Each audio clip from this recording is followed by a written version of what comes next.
Amici bellini, ci siamo, ci siamo. È una settimana pazzesca, una settimana densa di impegni miei, lavorativi soprattutto, ma è anche la settimana che ci porta a Napoli-Inter. Siamo finalmente alla vigilia, parole di Spalletti, titoli, dà sempre dei titoli Spalletti, anche quando le domande sono così. Ecco, cominciamo, dai.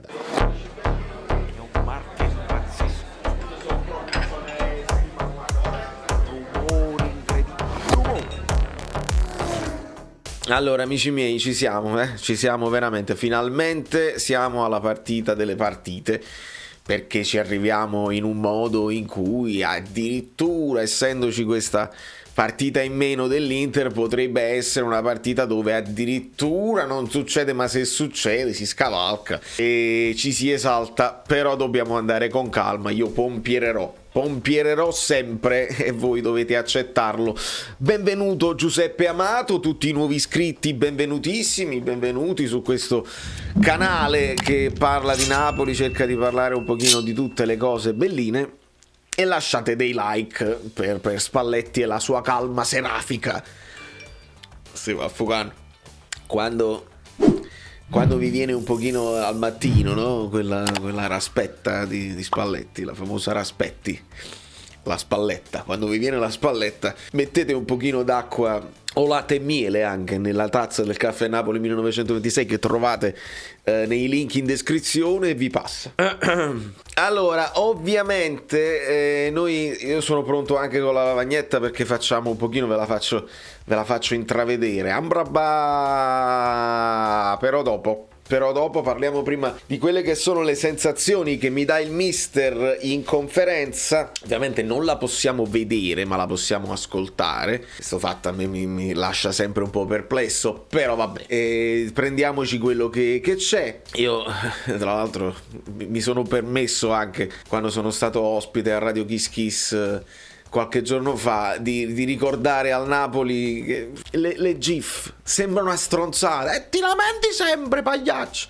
No, siamo nel 2022, tutti il mondo parla con emoji, con GIF, con le famose, tutte le cose. E anche il Napoli deve stare al passo. Se voi cercate Calcio Napoli su Instagram come immaginette, quelle che si muovono, ci sta ancora Carnesis, Manolas, eccetera eccetera, sul pezzo, perché se poi cercate le cose del Napoli, si trova quella del Toronto, perché hanno legato ovviamente il loro nome ad Insigne, e come frasi chiave c'è Insigne all for one. Non è giusto. Voglio anche io avere la possibilità di fare dei content carini, bellini, che si possono fare così. Quindi io mi lamento sempre.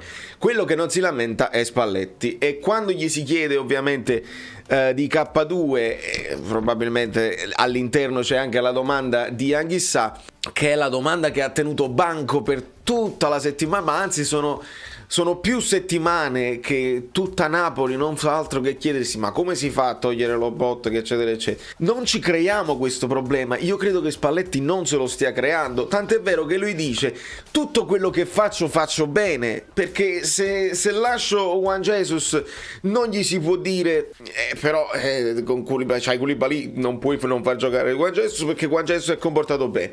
Idem Lobotka a centrocampo, perché Lobotka si sta comportando bene. Io ti aggiungo, mister, quello che fai bene, quello che fai male rispetto poi al risultato, perché metti che si gioca con Juan Jesus e Lobotka e magari perdiamo bel dribbling di Dzeko, Juan Jesus resta fermo, e tutti quanti al 100%, anche quelli che magari stavano dicendo fai giocare a Juan Jesus che è bravo, dirà ma con Koulibaly Dzeko non passava. E a centrocampo, se invece di Lobotka ci fosse stato Anghissà, e quella palla Çalhanoğlu non sarebbe ragazzi. Quindi quello che fa male lo dico io, a seconda di quello che poi sarà il risultato, perché alla fine i risultatristi saranno sempre lì. Ma va bene. A Spalletti piace sottolineare lo spessore dell'uomo Koulibaly. Noi stiamo vedendo anche, abbiamo visto il suo ritorno, come era contento anche di tutte la nostra soddisfazione per la sua vittoria col Senegal. Veramente è stata una cosa bellissima, e lui sottolinea il fatto che lui sia andato a a salutare a fine partita quelli che hanno sbagliato il rigore prima, insomma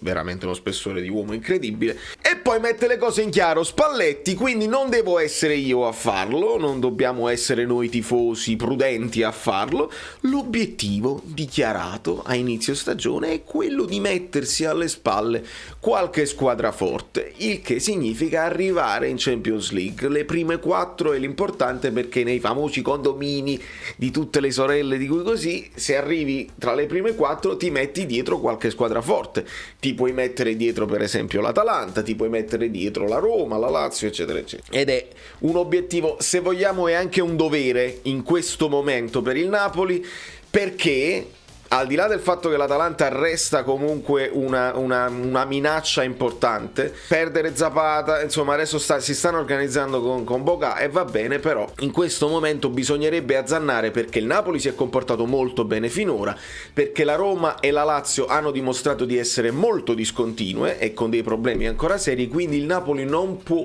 in questo momento permettersi di steccare questa occasione, quindi la Champions deve essere un obiettivo e non può essere fallito. Se non succede diventa pericoloso. Ecco perché io mi concentro sulla Champions e non penso tanto allo scudetto, perché per lo scudetto ci sono tante altre variabili che non sono solamente quelle del campo. Ecco, ci sono tantissime altre variabili che servono per arrivare a quell'obiettivo lì, perché deve mollare il Milan, deve mollare l'Inter, la Juventus non deve fare questa rincorsa incredibile che oramai stanno tutti esaltati perché Vlahovic, quindi noi con calma, se vinciamo però è chiaro che è una figata, una storia così non c'è mai stata, e quindi ci mette questa sfida il sorriso anche di notte, la voglia di giocare che questi giocatori hanno dimostrato anche quando si trattava di giocare Juve-Napoli con tutte le defezioni. Spalletti ha avuto la risposta dei giocatori che volevano andarla a giocare molto bene. Si accenna degli arbitri, la storia di doveri con il trolley, con lo zainetto dell'Inter, eccetera eccetera. Quella è una cosa magari evitabile, ma ce l'hanno spiegata anche bene. Tutte le squadre, a quanto ci hanno detto, fanno dei regali di gadget agli arbitri, eccetera eccetera, magari chi più e chi meno, magari qualche arbitro non lo fa vedere, magari in questo caso Doveri, quando lo ebbe la regalia, non aveva dove mettersela all'aeroporto, e quindi così Spalletti comincia a debancare questa cosa, ma poi glielo hanno avverto alla dogana, dentro ci stavano le mozzarelle, allora pure probabilmente, ecco, è come se dicesse tra il serio e il faceto: iscrivetevi al canale Telegram. C'erano le mozzarelle, vuol dire che il Napoli non regala gadget. Forte Spalletti, non regala gadget brandizzati, ma regala roba culinaria. Potrebbe anche essere questa la cosa, tant'è vero che uno degli sponsor istituzionali è il supermercato di Palo, che quindi sfoglia con noi il volantino del supermercato di Flordo Café, e questo è di Palo da una parte, Spotify dall'altra. Il Barcellona 280 milioni, cambiano addirittura il nome dello stadio, quindi non deve essere una rivalsa per lui la partita contro l'Inter, ma questa è una cosa che aveva anche più senso quando si è giocato l'andata lì. L'Inter è l'amministratore di questo condominio, perché poi sono campioni in carica, quindi è proprio il ragioniere Casoria, e odiano perdere, come tutte le squadre forti che hanno questo DNA di vincere, odiano perdere, quindi dobbiamo stare attenti anche a questo. E noi dobbiamo essere bravi ad affrontare, siamo stati bravi ad affrontare il Venezia come se fosse l'Inter, dobbiamo affrontare l'Inter come se fosse il Venezia. Bello questo passaggio, cioè la dobbiamo rendere facile questa partita, e poi si va all'interno del piano gara,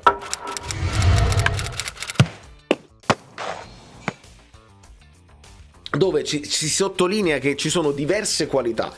L'Inter ha delle qualità, il Napoli ne ha altre, e il Napoli deve essere bravo a mantenere palla, ok? Non giocarcela sulle seconde palle, cioè se noi alziamo il pallone al centrocampo sulla seconda palla, ecco che diventa complicata per noi, perché loro sono più abituati a questa aggressione così. Però mantenere palla, scambi stretti, avere il possesso palla e poi come si dice? non scomparire, non sparigliare con una pallata verso Osimhen che potrebbe poi creare quello scompiglio e creare poi quella fase di gioco dove l'Inter può essere presa in contropiede. Dobbiamo avere calma, quindi dobbiamo mantenere palla e dobbiamo mantenere calma. Noi di nostro non siamo feroci, l'Inter ce l'ha di più nella sua anima essere. Dobbiamo essere aggressivi e cattivi, diceva Politano. Sono più loro così, loro aggressivi e cattivi, noi calmi e forti. Questo è perché dobbiamo giocare veramente a pallone e poi aggiungerci quella creatività che non è solamente il Napoli calcio ma è il Napoli città in generale, la Napoli che ci racconta Spalletti. Osimhen non è assegnato contro le grandi squadre e Spalletti risponde sì ma facciamolo giocare prima. Bella risposta anche questa, perché ne ha giocate poche di queste partite importanti. Servirà la cazzimma? Sì, quando poi la domanda è scontata, Spalletti ci mette del suo e ci aggiunge che bello avere anche lo stadio pieno a disposizione, quindi fa un plauso che io condivido ad ADL che ha abbassato notevolmente i prezzi, quindi non ci sono scuse ragazzi, è partita di cartello, è partita che a prescindere dovrebbe riempire lo stadio, è partita dove si gioca una certa classifica e ci sono anche i prezzi vantaggiosi, bisogna andare a riempirlo e non scherziamo proprio. 5 cambi, bene averli, non c'è dubbio, i duelli, ma non solo a centrocampo, anche sulle fasce, e poi si arriva a parlare un pochino anche dei giocatori che si parlerà di Mario Rui, ma si parla prima di Ruiz e Zielinski che devono dare queste vampate, perché nella prestazione col Venezia sono stati un pochino più piatti, anche se comunque Ruiz per me ha fatto una grande partita, e poi si dice anche di Mertens eccetera eccetera. A Spalletti piace dire ma mettiamoci anche Insigne, proprio come a dire ragazzi se noi Insigne non lo consideriamo più, questo si deprime e io l'ho perso e quindi l'ho perso completamente, ci serve per gli ultimi mesi, mettiamoci anche Insigne, mettiamoci Lobotka e perché no, parliamo anche di Di Lorenzo, anche se oramai non fa più notizia la prestazione di Di Lorenzo. Gli si chiede poi del terzino sinistro, sai, avere quello più bloccato eccetera eccetera, per un po' più di fisicità, ma poi perdi il professore Mario Rui, perdi quella qualità e quindi ragazzi io credo dubbi non ho, diceva Pino Daniele, però resta il dubbio K2 Juan Jesus, non tanto per la questione del rispetto anche di quanto fatto da Juan Jesus finora, secondo me è una questione come stai, come ti senti, cioè K2 è un giocatore che non si impone, non è che mette il muso sotto se non gioca titolare una partita quando è a disposizione, non è K2 l'uomo così. Credo allo stesso tempo Juan Jesus non è un tipo che poi si sente sminuito se viene messo in panchina per far giocare K2, voglio dire, il dubbio potrebbe avvenire tra Lobotka e Anghissà, dice ma tu che mi fai, e qua io me la gioco a livello proprio tattico, cioè se il Napoli ha l'idea, l'intenzione di mantenere palle, di fare scambi stretti e corti, bella la domanda di Claudia Vivenzio, dobbiamo essere stretti e corti perché sul largo, sul lungo l'Inter con la velocità, con il dinamismo e con la fisicità ci fa, e quindi stretti e corti bene. E Spalletti, Ancelotti praticamente dobbiamo essere liquidi, nel senso che adattarci poi sul pavimento così come stiamo così, e poi però questa palla, questa verticalità nell'idea che è giusta degli scambi stretti, nell'avere il possesso palla e di toccare poche volte il pallone per farli correre un pochino loro appresso a noi, poi ci deve essere questa idea di Osi. Ecco perché non metto Mertens come idea di titolare qui, al massimo io l'avrei voluto insieme ad Osimhen con Zielinski per gli scambi stretti, ma Zielinski è un altro che lo scambio stretto lo può fare ed ha quella vampata, perché poi la vampata a un certo punto serve in questa zona del campo a salire per mettere in difficoltà la difesa a 3. Dopodiché lo stesso Brozovic è un giocatore, è un play, si dovrà andare a prendere Zielinski per schermarlo, però Zielinski ha le capacità anche insomma tecniche per poterlo lasciare sul posto con un controllo orientato. Quindi io credo che Ospina, Di Lorenzo non c'è dubbio, Rachmani non credo ci siano dubbi, ci metto Juan Jesus qui in panchina perché secondo me K2 non dovresti regalarlo, un K2 all'Inter anche se stesse un po' stanco, non credo sia scarico, che abbia vinto così.